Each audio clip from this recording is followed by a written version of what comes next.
Hi, and welcome to This Week in East Brunswick, a news and information program for East Brunswick Township. First up, East Brunswick resident and graphic artist Bob Nemser introduces us to art students from the Mason Grove School of the Arts and talks about their current exhibit. Next, we'll learn about a nursery school open house held at the library to help parents to select a good child care facility. Dolly Vasta will introduce representatives from the Provident Bank and accept a grant from them to help this summer's arts programming. We'll also preview an upcoming show at the East Brunswick High School with Chen Dancers. We'll also take a look at the Garden Club's Valentine's display here in the library. Our regular features will include a constitutional comment from Nancy Levinson, consumer information on telephone sales from Adrian Eisner, and our Township Council review, all after this look at next week on Channel 8. Monday morning at 10, it's aerobics with Lenore Kulik on Look Great, Feel Great, followed by stories from the library at 10:30. Tuesday at 7, it's In Print with Milton J. Slocum, MD. And at 7:30, Let's Talk Health with Ken Shalhoub, featuring an interview with dermatologist Sandy Milgram. Next, it's tax planning tips on you and your money with Paul Hansen and accountant Frank Polino. Business Bylines with John Runyon spotlights the East Brunswick Regional Chamber of Commerce. Wednesday at 7:30, Spotlight on Education features award-winning high school sports. Followed at 8 by 18, Growing Up in East Brunswick, and a look at what teens do in town. Tune in next Thursday for an all-new This Week in East Brunswick and check our program guide for repeats of all these shows.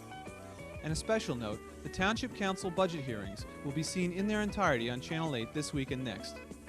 February the 11th budget hearing can be seen Tuesday the 15th and Friday the 19th at 7 p.m. Wednesday the 17th hearing can be seen on Saturday, February 20th at 1 p.m. and Friday the 26th at 7 p.m. Now let's join Bob Nemser in the studio. Hello, my name is Bob Nemser. I'm a professional graphic designer and part of the adjunct faculty at Rutgers University Mason Grove School of the Arts. I teach a course to seniors called Thesis and Portfolio. There's a student show now going on called Concerned Contemporary Communications. And part of those concerned communications is the issue of AIDS and the use of condoms in the prevention of AIDS. With me today are three students that would like to show a piece of their work that is in the show and also explain a little bit about it. The first student is Lisa Tryanowski. Okay, Lisa. My piece is a public service announcement for AIDS. It can be either as a poster or in a magazine. And I wanted to more or less have the people open their eyes to the problems of AIDS. And that's not only happening to adult men and women, but it's also happening to our children. I also did the visual. It's a print, silkscreen print, and that's... Okay, thank you, Lisa. The next student that will explain his work is Howard Nisbeth. Okay, I also did a public service announcement, and I just wanted to make aware of the fact that AIDS is a fatal disease. And through the visual, I tried to focus in on prostitution and solicitation and try to make aware to the viewer that casual sex is not so much a victimless type of thing as it was in the past, that you can, through this type of intercourse, contract AIDS and possibly die. Okay. Thank you, Howard. Next is Rena Vaca. Well, my piece is also a public service announcement, and it's designed to appear as a billboard. It's there to inform people who engage in sex actively and with many partners. And so I used the metaphor of an intersection to represent the whole sexual act. And so the three condoms appear as a traffic light, and the word sex is in the whole word intersection. Thank you. We also have in the show other types of problems that the students have solved. One of them is the Constitution and some designs about the Constitution. I'd like to show one piece that Rena also had done that is in the show about the Constitution. It's a booklet, a stamp, and an envelope. Would you explain a little bit about this, Rena? Well, I wanted to show the flag of the United States and to combine people with it. And so in the cover of the pamphlet, you see a jigsaw puzzle type appearance of people on top of the stripes of the flag. And I kept the theme consistent with the envelope, the pin, and also the stamps. Okay, thank you. We'd like to invite the public down to see the show. It's at Walters Hall on Douglas campus, and it's open Monday through Friday from 9 to 5, Saturday from 10 to 4, and Monday and Wednesday evenings from 6 to 9. Hope to see you all there. Thank you. Hi, my name is Nancy Levinson. I am a 9th grader at Churchill Junior High School, and I will be presenting this week's comment on the Constitution. My topic is the Federal Compromise. A group of delegates from the larger states gathered in the chamber where they always met. They decided to figure out a way to satisfy both the smaller and larger states, and a compromise was finally made. The delegates realized that the smaller states wouldn't change their minds about the amount of representation in the Senate. The only solution was to compromise if they wanted to get the Constitution written. The smaller states agreed that they wouldn't have equal representation in the first branch, but representation would be equal in the Senate. The larger states agreed that they would have more representation in the first branch, but both smaller and larger states would be represented equally in the Senate. This meant that the U.S. government would be based partly on states and partly on people. This compromise didn't solve everything, but it did solve a few important issues. This is how the Federal Compromise, or Great Compromise as it is sometimes called, was formed. Thank you.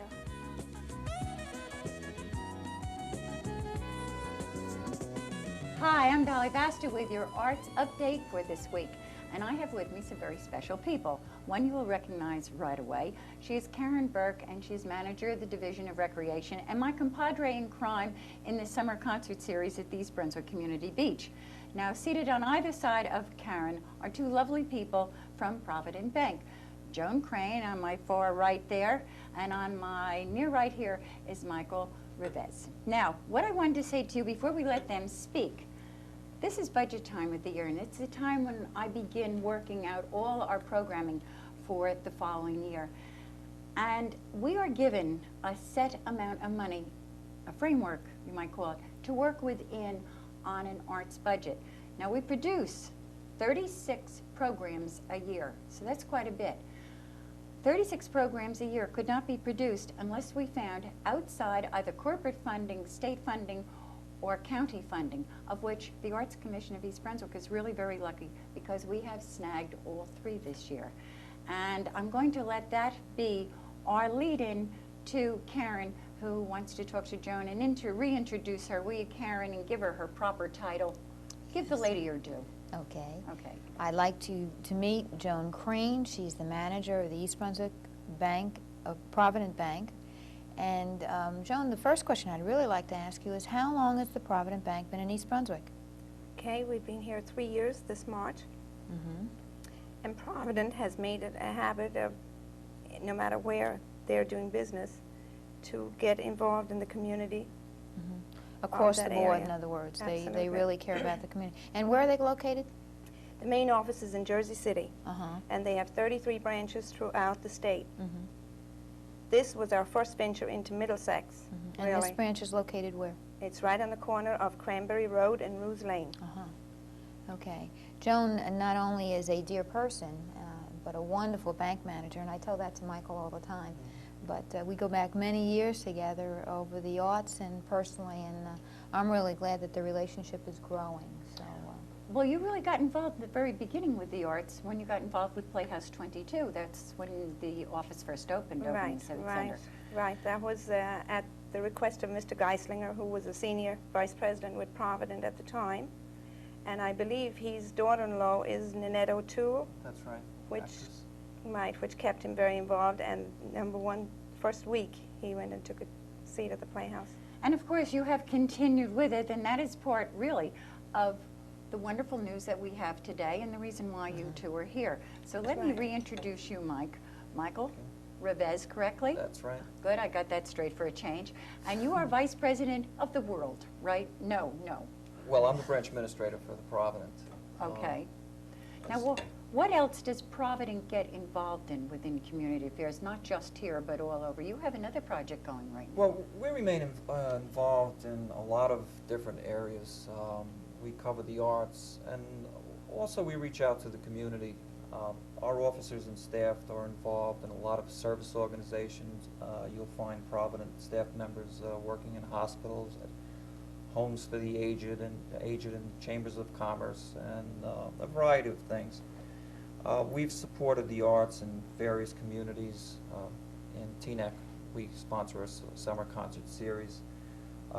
We give a financial award to the Hudson County Artist of the Year, which is selected by the Hudson County similar arts type of commission.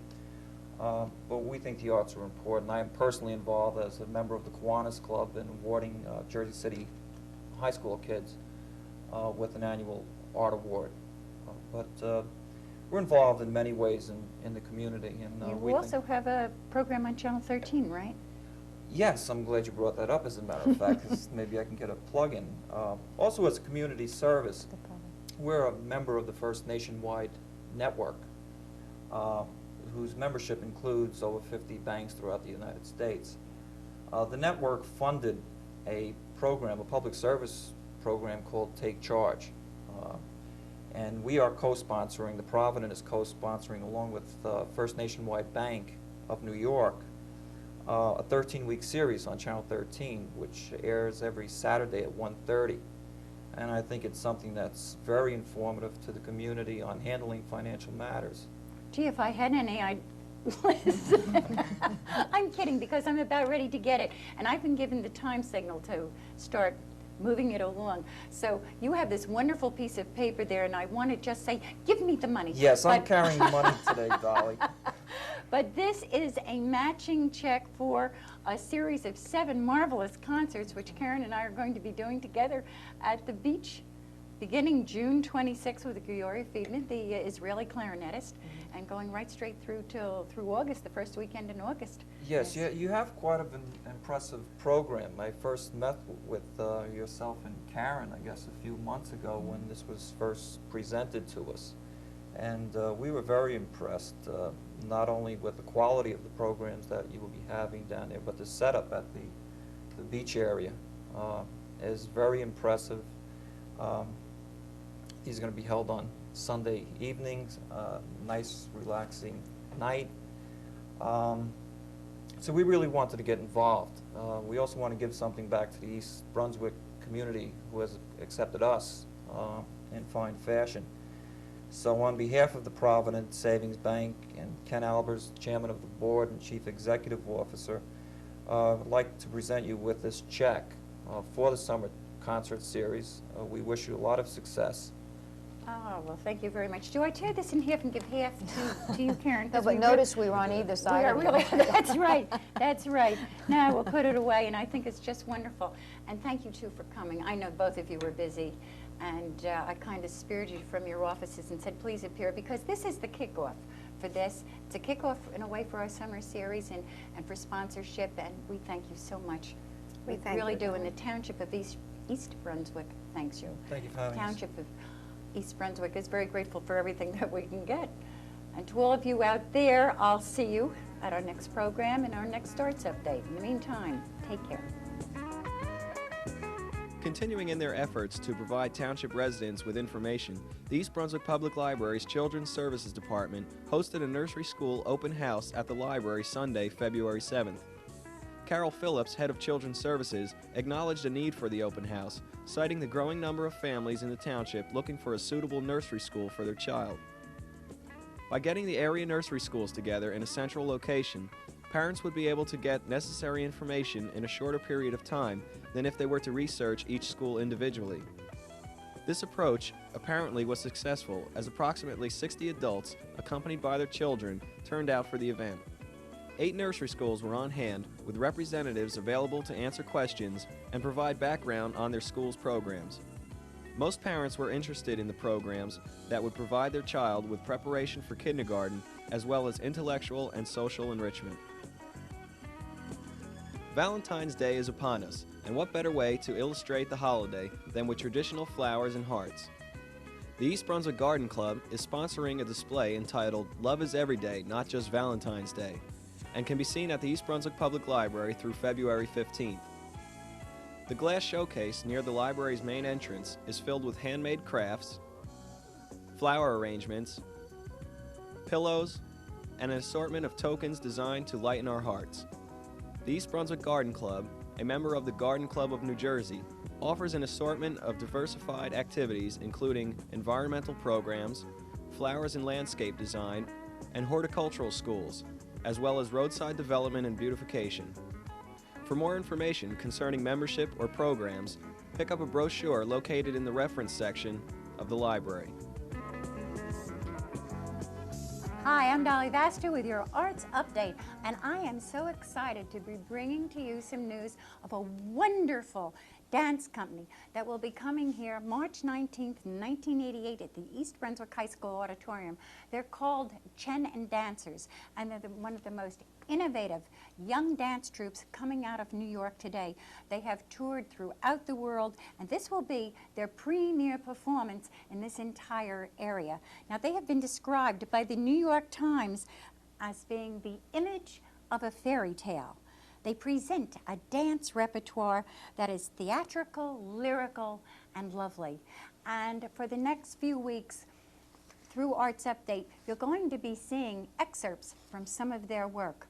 Now, tickets are very inexpensive. They are $10 for adults and $5 for seniors and students. And this has been made possible because it is being funded by the Mid-Atlantic Arts Foundation. All you have to do is call me at 390-6825 because tickets are available now.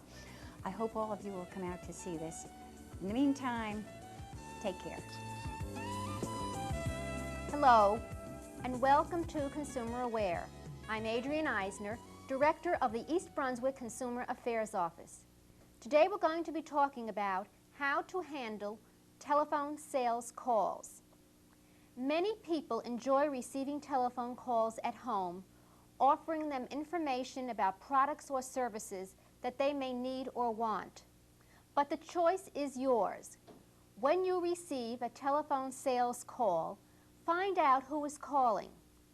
If you think you may be interested but want to know more, you can ask the caller to mail information about the offer or the charity.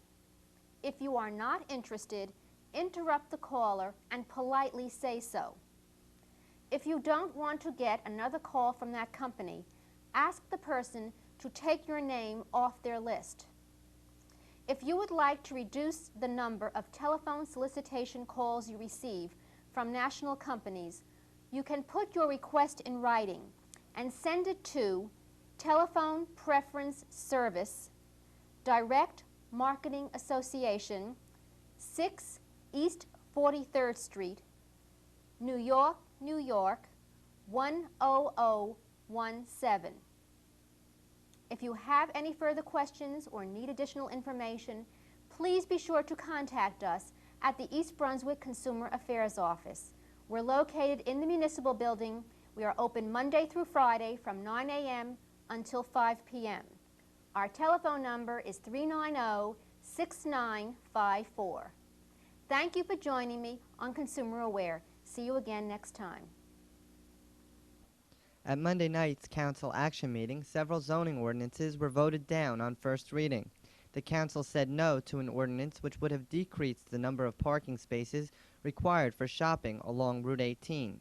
This ordinance would have amended the commercial zone in the township by creating special highway commercial zones and deleting what is now called business zone. Mayor William Fox said the new law will put East Brunswick Township zoning more in line with today's standards.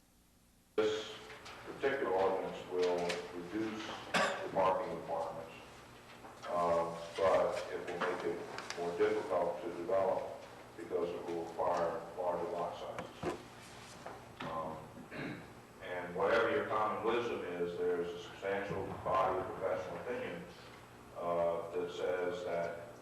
standards which exist today, which are lower than the standards the township now has, are the appropriate standards, and our council tells us that we would probably not withstand a challenge to our existing ordinance.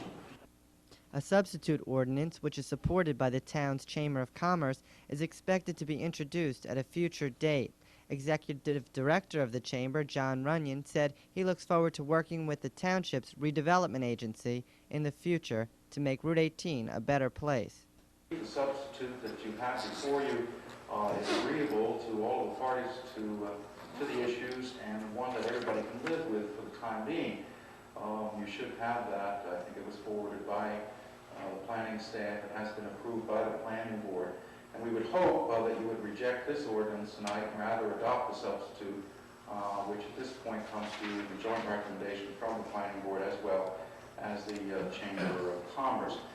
With one further comment, and that is that as a result of the discussions we've had, I think the Chamber has finally come to the conclusion that it must, with you, become active partner in the redevelopment of Route 18. The Chamber is very much interested in working with the redevelopment agency. We've had conversations with the staff, the administration, as well as with several members of the council. And if in fact significant things are going to happen on the highway, the private sector is going to have to play a significant role. The council also disapproved an ordinance to amend requirements for commercial signs, and they voted down a law that would require developers to fence steep slopes at new subdivisions. The council did approve several resolutions, however. One requires the township's 1988 budget to be introduced. The council has until February 20th to publish the new spending plan, and a new resolution to establish a committee for a community honor roll was adopted. The committee will set a criteria on which nominees for the honor roll will be judged. The council also endorsed resolutions appointing Rabbi Chaim Rugoff, Theodore Raskowski, and Steve Shangaris to the Board of Ethics, Donald Katz to the Sewerage Authority, and Martin Glass, Robert Van Wagner, and Hyman Merson to the Redevelopment Agency. That's all for now. Thanks for watching.